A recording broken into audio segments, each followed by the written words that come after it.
This is Fit to Succeed in partnership with NordicFitnessEducation.com with host Ben Pratt.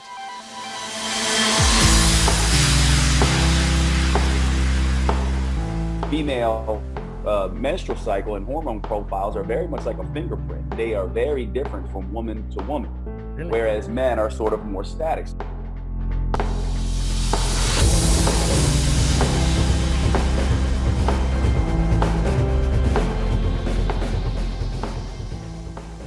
Welcome to this special episode. This is episode 50 of the Fit to Succeed show, and it's also our final episode in season 2. Now, in trying to prepare for this show, I wanted to think of what guest could I bring back to the show who's had a real impact on the Fit to Succeed show. And in so doing, I've decided to bring back to the show Dr. Jade Teta. Jade Teta joined us way back in episode 22, early in the first season, where we talked all about calories, hormones, and metabolism and how those things tied in nicely with weight loss. Today, Dr. Teta is going to join us, and we're going to talk quite a lot about gender differences for training and a little bit on that weight loss subject once again. And we'll look into those hormonal issues a little bit more. But first of all, let's bring Jade into the show. Jade, it's great to have you back on the show. Thanks, Ben. Good to be here. Good to be back. Yeah, I'm excited to have an engaging discussion with you today. We've got some great questions, and really want to draw on your expertise as a quarter of a century personal trainer, as well as a natural health physician. And so let's sort of dig into some things. Let's start with a simple question to try and set the scene, if that's okay. Human physiology differs quite significantly, as you well know, between the genders. However, when we look at fitness and weight loss advice throughout the industry, we often find, to be honest, that the guidelines, the advice that's given is often just consistent regardless of gender. It's the same. Why do you think our industry, in terms of the fitness industry, which is the industry I work in, why do you think we overlook the differences between male and female physiology when giving fitness advice? Any thoughts? Yeah. Well, it's a very simple answer, actually, and one is sort of very practical, and one sort of a little bit more complex. When you look at the research and the history of research, and even the history of education in the Western world, it was male dominated, right? And so for a very long period of time, women were left out of higher institutions of learning in the first place.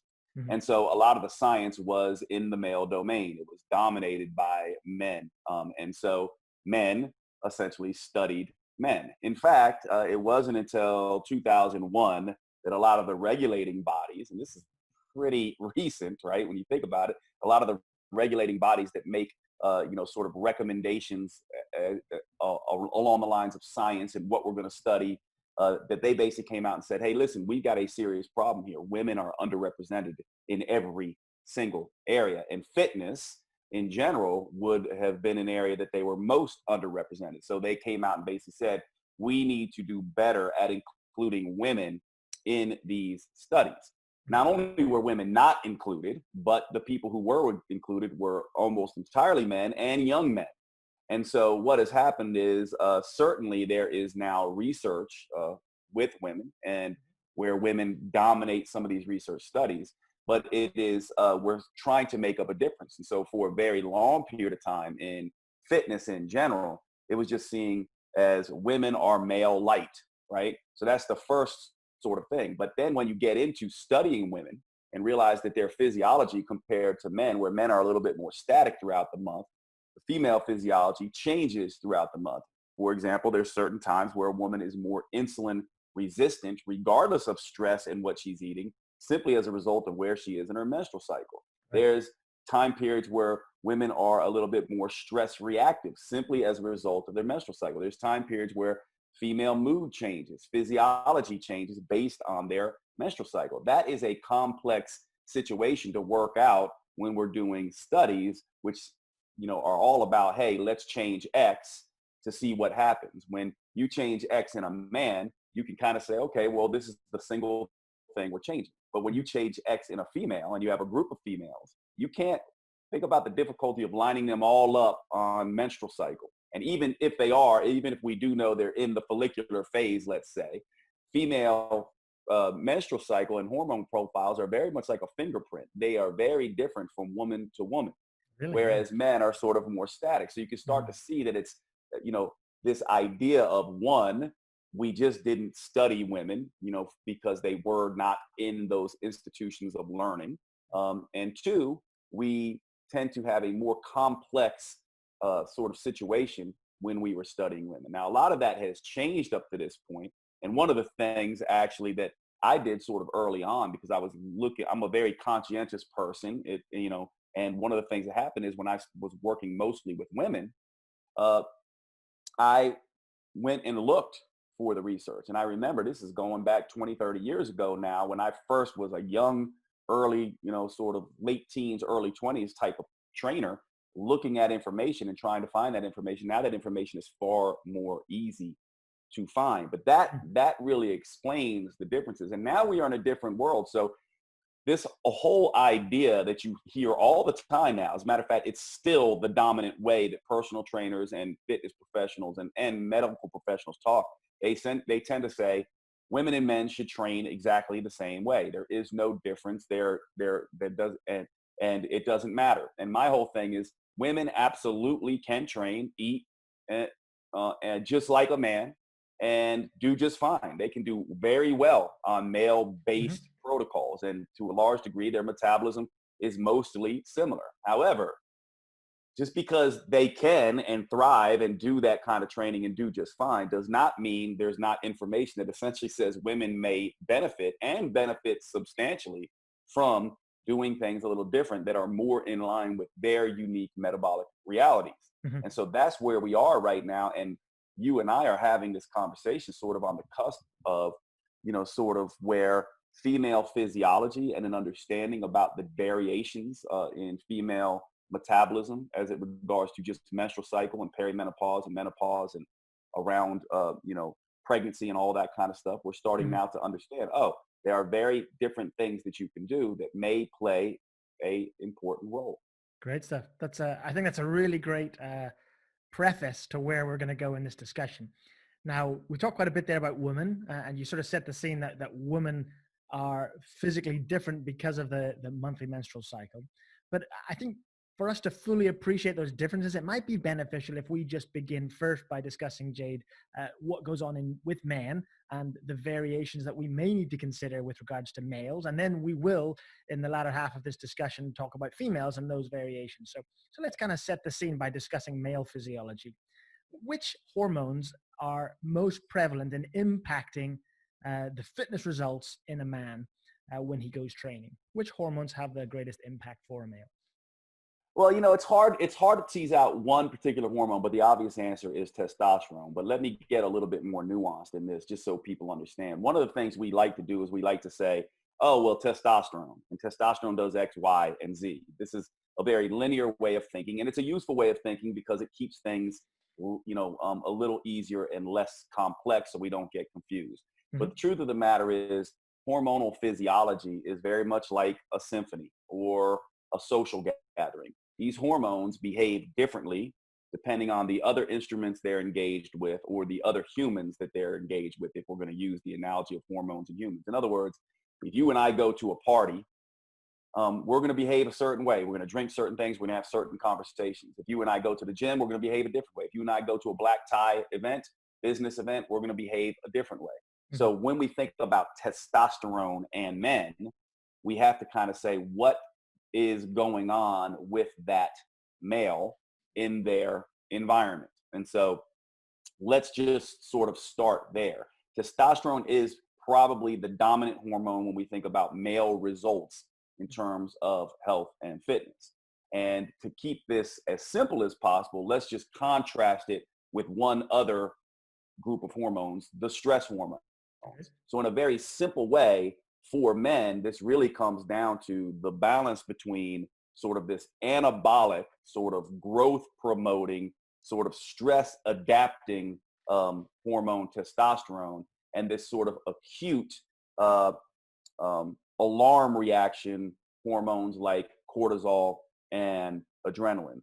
And it's the relationship between those two for men that makes all of the difference. So as long as men are having adequate recovery, adequate stimulation, and not and adequate nutrition intake, testosterone is able to manage help that man recover, repair, adapt. It leads to the promotion of lean muscle gains, and fat burning tends to keep weight off the midsection of a man, tends to give them a more lean, toned, fit look. And it's about as simple as that when we think about men. However, sleep deprivation, deprivation of any macronutrient, carbs, protein, or fat, can negatively impact this. Zinc, vitamin D, um, these two in particular, magnesium is another one. These three nutrients in particular are notorious for, when they go low in a man, testosterone function and amounts will sort of fall. But to just make it as simple as possible for men, when you think about fitness, leanness, performance, you think testosterone. And when you think testosterone, you think of the major inhibitors of that, which are various forms of stress hormones, stress as a result of lack of nutrition, macronutrients or micronutrients. And that's how to think of that. It's complex, but it's pretty simple compared to what goes on with a woman. Because with a woman, now you take that hormone, you take all the things we just said for men, and then you superimpose onto that fluctuating hormones throughout the month. Whereas men, you don't really have that. I will say this from a circadian perspective, though, testosterone levels tend to, depending on the studies you look at, you tend to get the growth promoting hormones a little bit later, sort of in the evening, and the stress relating hormones a little bit early in the afternoon. And you can kind of time training and things like that around these, or if you're someone who's into TRT, you can kind of make educated guesses about how you want to do. And by the way, those of you who don't know what TRT is, it's testosterone replacement therapy, to be sort of distinguished from anabolic steroid use. But well, it's good, Jade, that you brought that up, because that was an area I actually wanted to go into with you, was to talk about this circadian cycle for males. Okay. Because we often don't think of men having a cycle because they don't have a monthly cycle. But am I correct in thinking that there is a form of hormonal variation throughout a 24-hour day? And if so, could you expand on that? Yeah. I mean, in general, and this is a little bit mixed actually, because, you know, there are people to say, okay, look, it's very clear how it works. This is individual, right? So it's not, the circadian rhythm from person to person is going to be somewhat different. But in general, you're going to tend to have, and let's talk relative hormones, because that's the way we should talk about it versus absolute hormones. Relatively speaking, when we talk about the stress hormones, cortisol versus testosterone, stress hormones will dominate earlier in the day, with testosterone being relatively less. That reverses towards the end of the day. And this makes some sense, right? When we kind of think about this, stress hormones falling off at the end of the day, relatively speaking, not absolutely speaking, and it varies from person to person, and sort of the growth promoting hormones, testosterone and human growth hormone, coming up at the end of the day to help with sort of recovery. And this is, again, an extra layer. So layer number 2 for men. Layer number 3 would come when now we have a layer number 3 with women. But with men, it's sort of like the static dose of testosterone. It does vary throughout the day. And so that has ramifications in terms of how we as humans, especially as men, not that women don't have testosterone, because they do, but especially for men, that has ramifications about how we may want to be looking at our training depending on our goals. For example, one of the things that stress hormones do that's a little bit different is they liberate sort of fat, you know, and sugar release. And so some of the things you could do, you could, you know, basically time your training so that you're doing most of your cardio maybe in the morning to take advantage of that sort of output of stress hormones, whether you're doing low intensity walking or high intensity interval training, and then pushing the sort of resistance training and sort of push towards the anabolic scale for muscle more towards the afternoon to late afternoon, to sort of take advantage of some of the growth promoting hormones that come up. So I've also heard that peak body temperature tends to be later in the day, and that may contribute towards that, focus on strength later in the day. What are your thoughts there?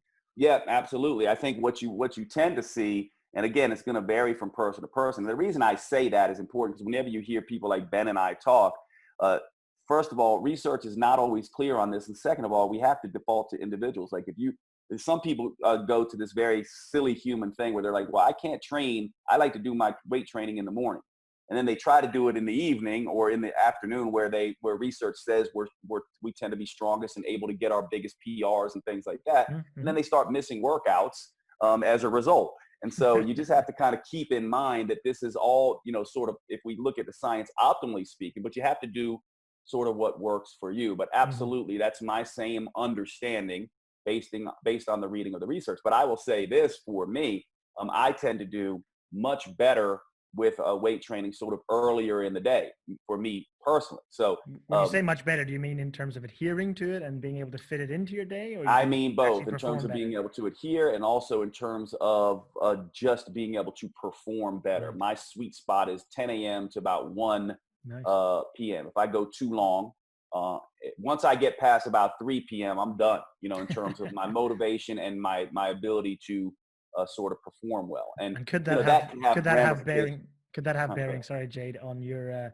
natural circadian tendencies? Are you more of a lark compared to a night owl? Would that be correct?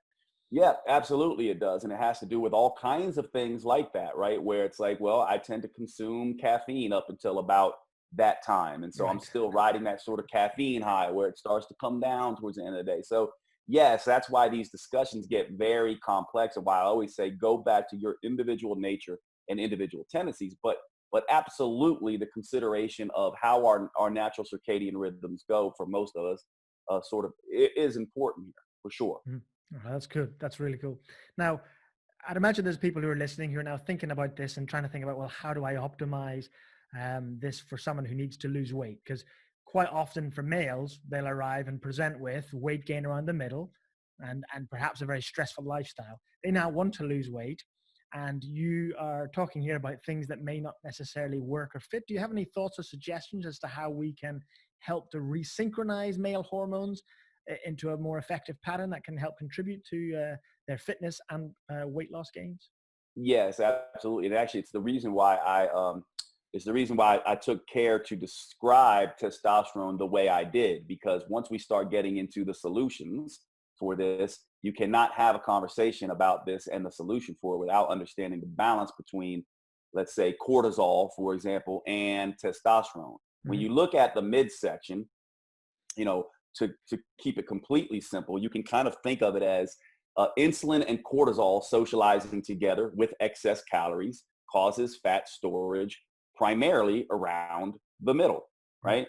Now, let's be clear here. Insulin and cortisol alone without excess calories is not going to store fat around the middle. However, that unique contribution of excess cortisol production and extra calories and insulin resistance is going to put weight around the middle. We know this. This has been described over and over again, and one of the most popular and most well-studied syndromes, metabolic syndrome, is an example of where science has this very well teased out. When you look at these people, you see high stress levels, high amounts of insulin, and not necessarily low testosterone, although it's frequent, but the relative ratio of that starts to be skewed a little bit with extra sort of calories. Now, if we, and this is what's really interesting, right? If we begin to do things like weight training versus just going for jogs, which is more of a potent stimulator of testosterone and is able to overcome this relative difference between stress hormones and testosterone, you'll see that tends to be perhaps very counterintuitive, a better approach to take weight off the middle, so long as we can get that calorie deficit that we need to lose weight versus going for runs. Why would that be? Because the intensity of and volume that our muscles are exposed to is directly related to testosterone production and growth hormone production as well. So if we're really going to get savvy here with men, we need to go testosterone and HGH on one hand, taking weight off the midsection, and cortisol and insulin on the other hand, putting weight around the midsection. So if you understand that, now the solution becomes stress management, stuff that a lot of people don't even want to think about, especially men, right? Because they don't want to be thinking about relaxing and long walks and cuddling and time with pets and massage and Tai Chi and meditation. a lot of times It's in the not Western masculine, world. that is it? It's not masculine. Yeah, Is it? it's not masculine enough. A lot of times in the Western world, it's like, no, I gotta, conquer. I gotta lift. I gotta pound weights. I gotta crush. I gotta, crush life and, X, Y, Z. Well, all of this stuff, sleep, naps, um, some of the stuff that's actually becoming way more popular now, which is good to see, with contrast hydrotherapies, cold therapies, hot therapies. By the way, I know cold is a big deal right now. Really, I'm hoping eventually that we're going to see that contrast hydrotherapy starts to dominate the balance between hot and cold. You don't just want to get in cold tubs. Actually, what you want to do is exercise the hypothalamus to control stress, which has to do with hot, then cold, then hot, then cold. It's a far better way to exercise the stress sort of physiology. But all of that stuff, then on top of that, right? On top of that, then the stuff that we do get excited about: intense, pushing, straining, high volume, high tension, high intensity training, mainly with weights. But when you're going to do cardio, you can see it. If you're going to be a cardio athlete, just take a look at sprinters and you'll see the push to testosterone and human growth hormone that high intensity repeated bouts can do versus and this is kind of a cliche, it's been overplayed for 20 years, but it is useful to look at, versus looking at a marathon runner, and what the physiological outcomes of that would be, the phenotype. The reason I kind of hesitated there is because one of the things we don't oftentimes think about is most people choose their sport based on how they look, not the other way around. In other words, a lean, wiry, type 1 dominated individual is going to naturally gravitate towards things that he excels at. So a lean, wiry guy is probably going to end up as a runner or a cyclist, whereas someone like me is probably going to end up as a weight trainer. So we have to be very careful about this idea that, oh, if you go run, you're going to look like this wiry guy, Yeah. So But somatotypes are not the only consideration, is what you're saying. somatotypes aren't the only consideration here. So, and I know, I mean, you could tell me if I'm going a little bit too into this, but I usually, when you and I have conversations, it's a relatively sophisticated sort of conversation. And so I like to just kind of tease these things out because it's not never as simple as we want to make it, but hopefully people are following the discussion. So just before we shift to females and discuss them, because that's going to open up a whole can of worms, maybe I could just summarize some of the things you said and you can tell me if I've got that right. So we're saying that because stress hormones, cortisol, adrenaline, things are higher earlier in the day, that might be a good time, if our lifestyle will fit with that, to do our cardio and to do more endurance oriented training. As we progress through the day and into the early afternoon, we might be looking to do our more strength oriented work. And then after that, let's say we finish our training 6, 7 p.m. We really ought to focus on trying to unwind, relax, and allow our stress physiology to unwind, because obviously training is going to have boosted that up. Is that kind of the key things you've talked about from a training perspective there?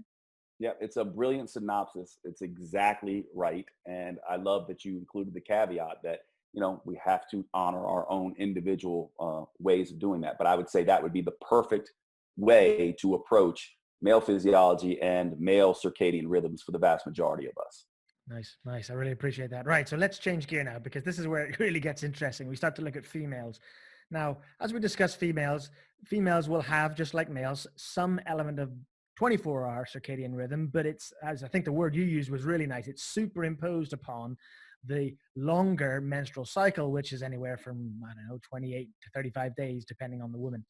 And so if we just talk about the hormones in a female that might have the greatest impact, first of all, upon her fitness training results. Let's discuss that. Yeah.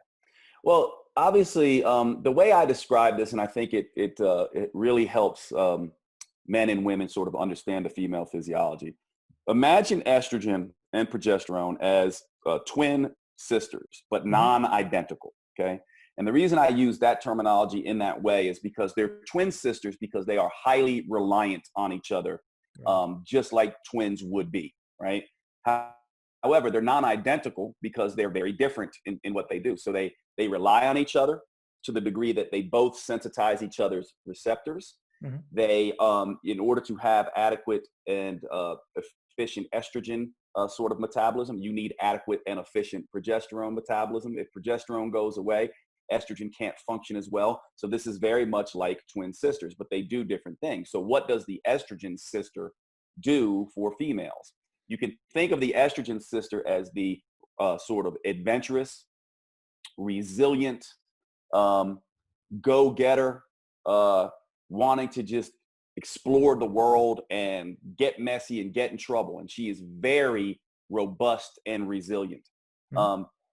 What this means physiologically, it means that when estrogen is around, when estrogen is dominating, either absolutely or relatively speaking, over progesterone, what you see is women burn more fat calories at all exercise intensities. As a matter of fact, women burn more fat calories compared to men at every single exercise intensity, no matter where they are in their menstrual cycle, as a result of estrogen. Okay, so women have that advantage. Which I Estrogen, find is an interesting point, because they naturally store more body fat than men, yet they're more reliant on it as a fuel source. So yeah, that's a great point. yeah, it's a really interesting thing. And actually, to sort of understand that, estrogen, people get confused with estrogen because of that point. They go, well, is it a fat store? Because isn't that the reason why women have accentuated, butt, hips, thighs, and breasts? It is, but globally, and the way to think about this is globally, estrogen is a fat burner. And you might say, well, what's the mechanism there? Estrogen has impacts in the brain that help regulate appetite, primarily regulating serotonin and dopamine to reduce cravings a little bit, regulate hunger a little bit. It also makes our bodies, not our bodies, but women, female bodies, we have estrogen as well. So it's probably doing some of this, us men. But it also makes women more insulin sensitive overall. But some of the downside it has when it starts to dominate over progesterone, which is why these twin sisters need each other, is that too much estrogen can interrupt some of thyroid function. And in women and men as well, we have two types of receptors in our fat tissue: alpha receptors and beta receptors. The beta receptors, to remember this, just think B for beta, burn, right? And alpha receptors, A, alpha, anti-burn. So estrogen, one of the things that estrogen does is upregulate alpha receptors where they are, upregulate their activity where they are. Well, where are they?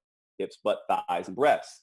So when estrogen is around, what's that? It's because it's the anti-burn. You're saying then it slows the burning of fat in that first 2 weeks of the cycle. It slows the burning of fat in those areas. So it burns fat globally, primarily from the midsection, right? Keeps the arms lean and stuff like that, but will slow fat release from hips, butt, thighs, and breasts, which is what gives women that beautiful hourglass shape. So it's a global fat burner all over the body, but at the same time, it is a sort of strategic fat depositor to make women look a particular sort of way. And so estrogen has this effect. Now, what are the ramifications of this? It also has the effect of blocking some cortisol action. So what are the ramifications of estrogen? If you are in calorie deficit and estrogen is dominating, right, then essentially what happens there is that you're less likely as a woman when you're in calorie deficit to burn muscle and more likely to burn fat as a result of estrogen dominating. Likewise, if you're in calorie excess as a woman and estrogen is dominating, you're more likely to store muscle and a little less likely to store more fat, right? So this is the benefit of estrogen. And just if you're confused by that, just think about the body doesn't like to multitask, right? So it either likes to be burning or storing. So when you're in deficit, it will burn some muscle and fat. You hope it burns more fat. Estrogen will make you burn more fat. When calorie excess, you're going to gain muscle and fat. You hope you gain more muscle and less fat. Estrogen will make you gain a little bit more muscle and less fat when it's around. So this is what estrogen does as the twin sister. Does that make sense? Yeah, I was just going to say, let me just run some of that back to see if I've got that right. So we're talking here. So estrogen is high in the first 2 weeks of the menstrual cycle, right? Before ovulation occurs. And so we're saying in that particular period of time, a woman, if she is trying to lose weight and is cutting back on her calories, she is likely to be burning both fat and muscle, and you're just hoping that you get more fat burn than muscle burn. Is that what you're saying? Absolutely. But if she is eating in excess, so she's not trying to lose weight and perhaps just living the normal day-to-day life, has let her diet slip a little bit, that during those first 2 weeks in the menstrual cycle, it's quite likely then with an excess of calories, she's going to be doing specific fat storage around the hips, thighs, and breast tissue. Is that what you're saying? Absolutely. It Okay. does get a little more complicated than that, which we can go into in a minute, because there's a relative argument, estrogen to progesterone, and an absolute argument of just when Sure. estrogen is the highest. So this gets very confusing, but hopefully I can make it simple. We'll go through the menstrual Okay. cycle in detail in just a minute. Sure. Progesterone, though, is we talk about her. She is the twin sister that is um, the worried sister, the Mm. hypervigilant sister, the sister that says, be careful, don't get in trouble, don't overexert yourself, calm down, right? She's the one always looking after estrogen and making sure estrogen doesn't overdo it and get them both sort of in trouble. And Mhm. so when progesterone is dominating, that translates into progesterone makes you more insulin resistant. Right. Progesterone does help block cortisol, though. And by the way, a lot of people get confused by that because they say, why would progesterone make a woman more insulin resistant? And actually, the metabolism is pretty smart. Think about this. At ovulation, right, is the formation of the corpus luteum, which is the source of progesterone in women. Up until ovulation, women have very low levels of progesterone, almost Yeah. equivalent to that of a male. At ovulation, you have this formation of the corpus luteum, and progesterone starts to be secreted and dominated. And it Mm. makes the female more insulin resistant. Well, what does insulin resistance do? One of the things it does is it increases blood fats, triglycerides. It increases blood sugar.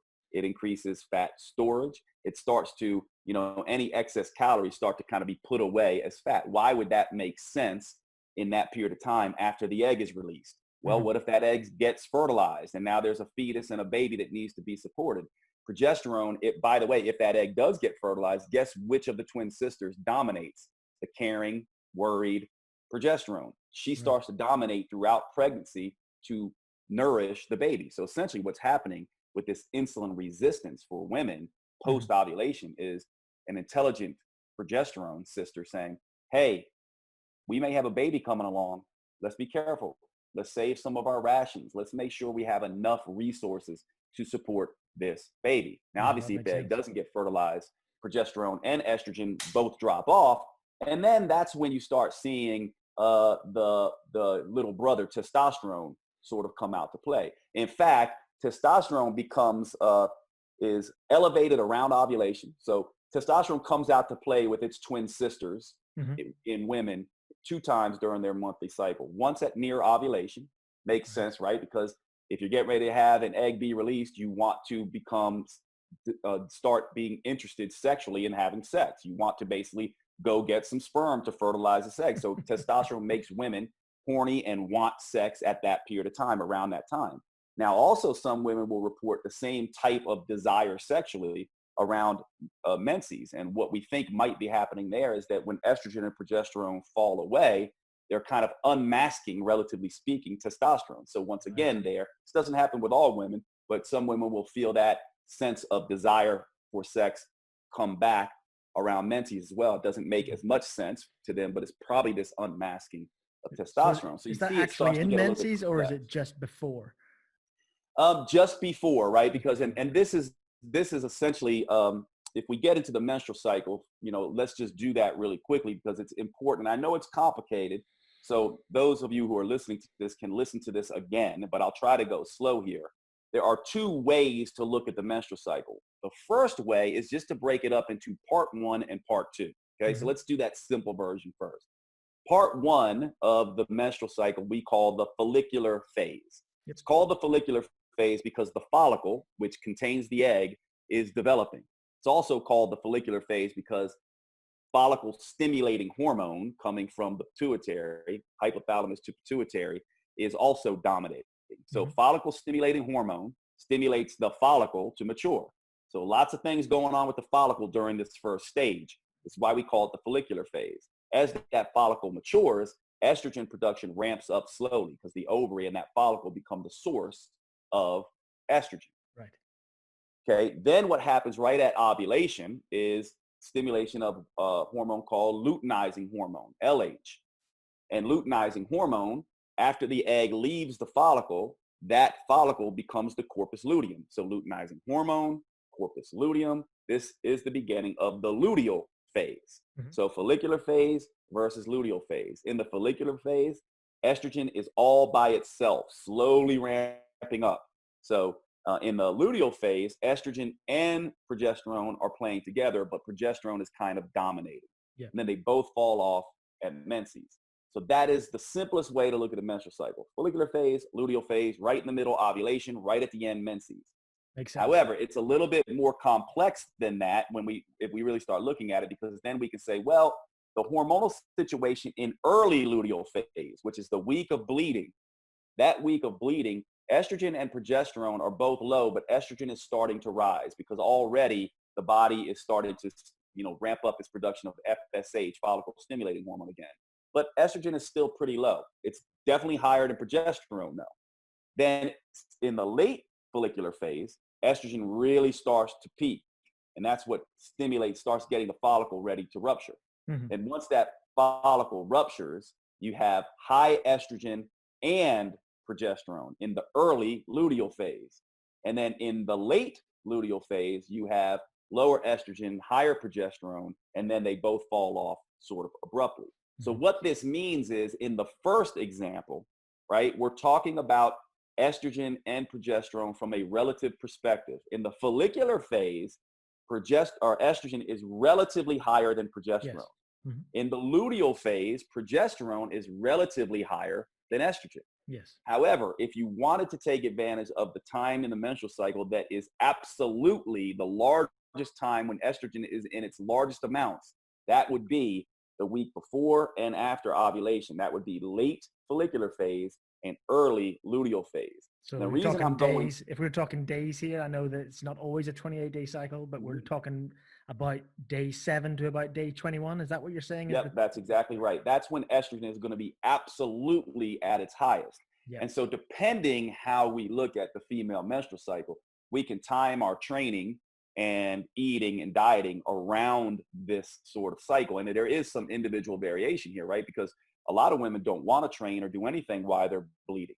Other women are like, no, I have some of my best workouts during menses. It doesn't bother me. But some women are still, are dealing with some both premenstrual and then menstrual, type of symptoms. And so they'd rather stay relatively, low key, sedentary yeah. during that time, right? Versus in that middle period where estrogen is around and they can tolerate a lot of stress. So that's two ways to do it. So the way I typically advise here is, to me, it's based on how women feel. I simply go, how do you feel around menses? Do you feel energetic when the week you're bleeding? Do you feel energetic? Do you feel resilient? Do you feel like you want to attack life? Or are you still feeling relatively drained and tired and fatigued? Do you feel like progesterone sister's dominating and you still just want to take it easy and relax? Or do you feel like estrogen sister is dominating? If they go, no, I feel pretty good once I start bleeding, then I go, that's when we're going to ramp up training and eating, right? As estrogen relatively dominates. And then after sort of ovulation, we'll sort of take it easy. However, if they say, no way do I want to train hard or do anything like that premenstrually or menstrually, then we can move the high intensity training to when estrogen is absolutely at its greatest. And that would be the middle of the month. And both of those approaches for women work fantastic, actually. And one of the ways, if you're a woman listening to this, how I've done this clinically, we now have some pretty cool technologies, right? Because not everyone, Ben, you brought up, it's not always 28 days. So the way you do this is you essentially wait. Not all women, by the way, know when they ovulate, but we now have technology like the Daisy fertility monitor and others that essentially track temperature.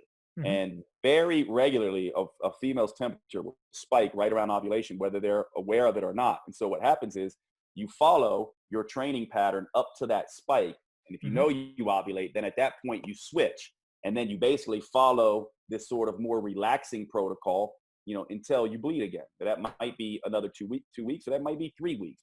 So that second phase can last a little longer. The first phase is not that varied, right? It basically goes right up to ovulate. Then the next one sort of goes until it bleeds. And so it's not exact, but these monitors now allow women to get very specific with this. If you don't have those monitors and you're kind of like, well, I don't know what to do, then you just have one marker, that's menses. And so at menses, that's when you go, all right, I'm going to switch to this protocol, follow it for 2 weeks, and then follow the other protocol until I bleed again. Okay, So it's so pretty let me easy to let me do. just see if I got my head around that again. Try and summarize for my benefit and maybe for the listeners. So a woman, let's say we're working with scenario A here, right? So they have a few days of PMS, premenstrual syndrome, and then bleeding starts. And when menses begins, they actually start to feel pretty good, fairly energetic. That would be the time you're suggesting from then until ovulation, so potentially up to 14 days or a little longer. The individual should, uh, that's when it would be good for them to really attack their training, do some more high intensity work. I was suggesting they could deal with more volume in that time, a little bit more load. Yeah. And then once Plus more ovulation, food, more food as well. Right. Uh, training and eating like an athlete. so that would be when they can potentially, develop more muscle tissue and grow and in that period of time. And then we're saying that once ovulation occurs, they get that temperature spike if they're able to measure it, that they then should ease off and reduce the volume, reduce the load, but continue to train on a more of a maintenance type scenario. Is that what we're thinking about? Yeah, I would say that. I would say reduce it. So if you're training 6 days a week, let's say you'd move the training back to 3 days per week or less, and move all your cardio to relaxing walking, and really ramp up massage and meditation and relaxing Right. sort of techniques. And so the key here is not to lose any gains that were made in the first 2 weeks, but to just sustain where you're at and know that now is not the time to build and grow. Is that what we're saying? That's exactly right. Yep. And waiting basically for the next menses till you get your 2 week window to really go for it again. That's right. And what's amazing about that is the way the metabolism works. And we're going to all be reading more and more about this over the next 10, 20 years.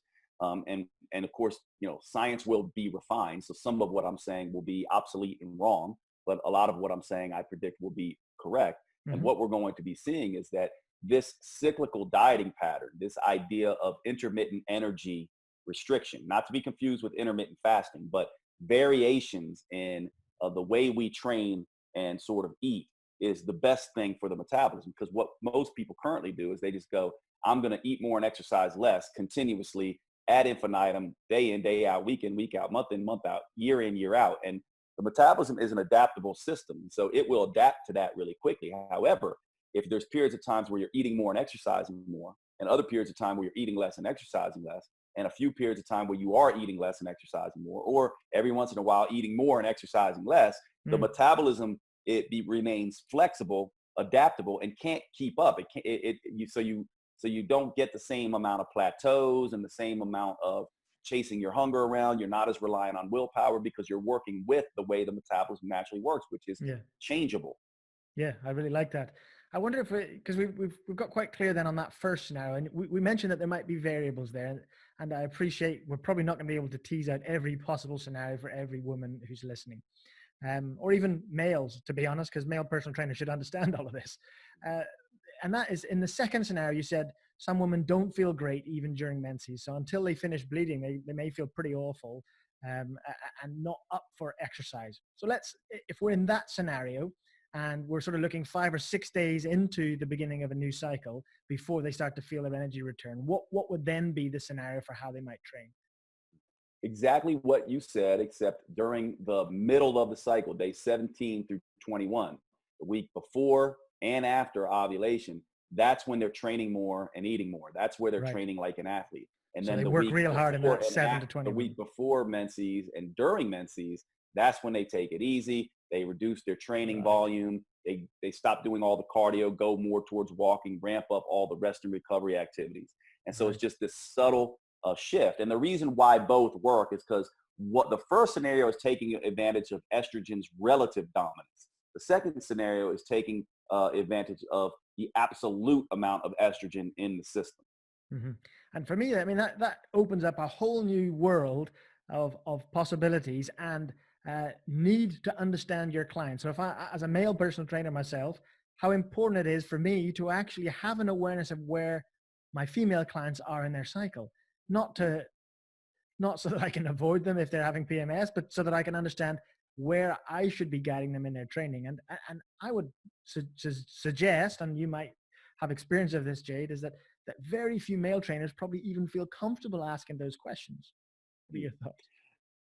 They certainly do, and I would even say that a lot of females do not feel comfortable having those conversations either. And so, in a sense, the way I've handled that, just from a business point of view, is this is where I do think a lot of personal trainers, one of the things that I initially picked up on very quickly is, and you do this great, Ben, is that I was like, yes, I'm a trainer, but I'm also an educator and I'm a teacher. And so this is where passing on articles, using your email list to basically point women in the direction of, hey, this stuff can matter here. Hmm. And so you don't just come out and say, hey, where are you in your menstrual cycle, right? You wait and you see if women are receptive to that. And I think the email list is a really nice tool here, because what it does is it's not a direct face interaction that causes embarrassment for either person, and it's an easy sort of disconnect to breach that particular topic. And so if you're a personal trainer, then that's how I would normally sort of handle that. And then you'll Hmm. start finding your female trainers as a male. And by the way, this is with females as well, females to females sometimes, they don't want to have these conversations. So this is where the extracurricular education, sharing podcasts like this, sharing articles, writing your own, speaking to your email list becomes, very, very important in that regard. And it solves a lot of those problems. So think of yourself as both teacher and trainer, and it won't be as sort of awkward. And your clients, especially your females, will be very grateful for that, because as weird as it is, and I can't believe that I teach the menstrual cycle. Obviously, I've never had one. It's sort of bizarre, I don't. But what is really interesting is that most women don't understand it either, because science has catered mainly to men, which we talked about sort of in the beginning of this. And so a lot of women do not even sort of understand this. Yeah. For me, it's been really great to get clear and purposeful in how we've discussed this. And I really hope that for the listeners, both male and female individuals working in the industry, or those who might just be keen on fitness, that they really understand that there are serious physiological variations here with both men and women that really matter. Men clearly have a greater issue with managing stress in relation to their health and fitness goals. Women really have to learn how to get a handle of how their menstrual cycle might affect their health and fitness goals. Yeah. Any final words, Jade? Because we're coming up on time, but I found it a very fascinating discussion. I think we would be remiss if we don't just really quickly talk about the two other sort of states here, Yes, which go to for it. me would be menses and menopause. And so let me just briefly touch on those just to round out the discussion, and then we can, go Sounds wherever good. you want or end the conversation. Menses, just remember this: there are receptors for estrogen and progesterone all over the body, including in the brain. And so the estrogen sister is all about dopamine and serotonin. It helps the dopamine serotonin systems in the brain. What is dopamine? It helps you focus and stay motivated. What is serotonin? It helps you stay relaxed and feel worthy and have good self-esteem. Hmm. They both are related to cravings as well. So when estrogen is around, cravings will be a little bit less, right? It'd Right. be a little bit more sort of stable. Progesterone is more about GABA, this brain chemical called GABA. To remember what it does, just think GABA. It basically relaxes you. So progesterone is a very relaxing sort of brain chemical. Now, when these two hormones fall off at the end of menses, for many women, I would even say most women perhaps, all of a sudden dopamine, serotonin, and GABA all start to fall away. So now there's a potential there for cravings and hunger to go up, and there's So a sorry, potential there for mood to become unstable. is that the beginning of menses or the end of menses? This would be premenstrually, a few The days beginning of before the menses, week right? leading. Yeah, the beginning of menses, these things fall off, and then they start to sort of ramp back up again. So that's when all But the what happens cravings and there? the all come in at the beginning of that PMS period. Absolutely. Partly because of these brain chemical effects. The Okay. reason I bring that up, and by the way, this is very much like a mini menopause. So if you're a younger woman listening to this and you want to know what menopause sort of feels like, well, perimenopause mainly, your menstrual cycle is going to feel like perimenopause. In other Oh, words, when wow. perimenopause comes, it almost feels to women like a prolonged premenstrual, situation, Hmm. premenstrual syndrome over years. Um, but what's important here is for trainers, there are ways that you can boost this. One, this is where you begin to use things like, one of my favorite things is cocoa powder, like Mhm. cocoa. Real quick, cacao is the raw bean. Cocoa is the bean pulverized, roasted and pulverized. Believe it or not, cocoa in this case, not cacao, cocoa in this case is probably better to use, because the cooking and the processing of it makes some of these chemicals that can mimic dopamine. For example, Right. phenylethylamine is a dopamine mimicker. It also makes your dog sick. Anandamide is helps to. It's our own internal cannabinoid that helps GABA and helps to relax the brain.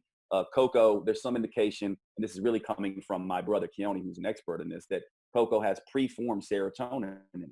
So this can do things to the brain to allay some of the symptoms that a woman might be having, and help with cravings and things like that as well. Not to mention lots of relaxing sort of activities during this particular time, and making sure, taking care not to stress the system out. And the same thing holds true for menopause. The final thing I'll say here is when you lose estrogen and progesterone, these two sisters, think of estrogen as a suit of armor against stress, and think of progesterone as a shield against stress.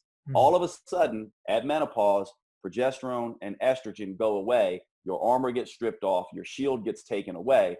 And what happens is the diet that you used to follow that wasn't a problem when you had your armor on, now can become a stress to the system. Right.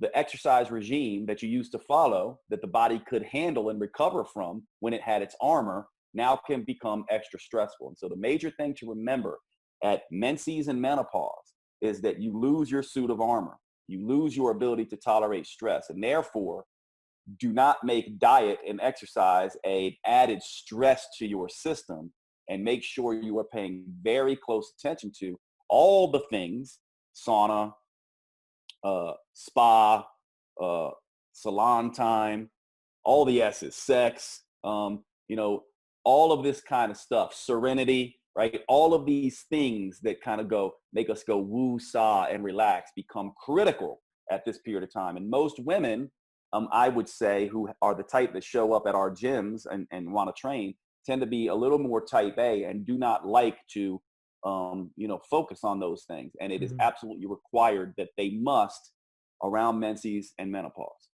Excellent. That's really insightful, Jade. I've absolutely enjoyed this conversation. I wish we had more time. We're well past the time limit, but if we had another hour, I bet we could keep going. There's so many questions I still have, but maybe in the future, I'll bring you back for a third offering. Who knows? It's been such a pleasure talking to you, and I'm absolutely convinced that this episode is going to be really warmly received by our listeners. And so thank you so much for your expertise and your time today. Yeah, thanks for your work, my friend, and thanks for always hanging out with me. I enjoyed it. If you enjoyed this podcast, please subscribe and share via social media. You can also rate the show on iTunes, Stitcher, or YouTube. If you'd like to know more about us, then check out our range of online courses at www.nordicfitnesseducation.com.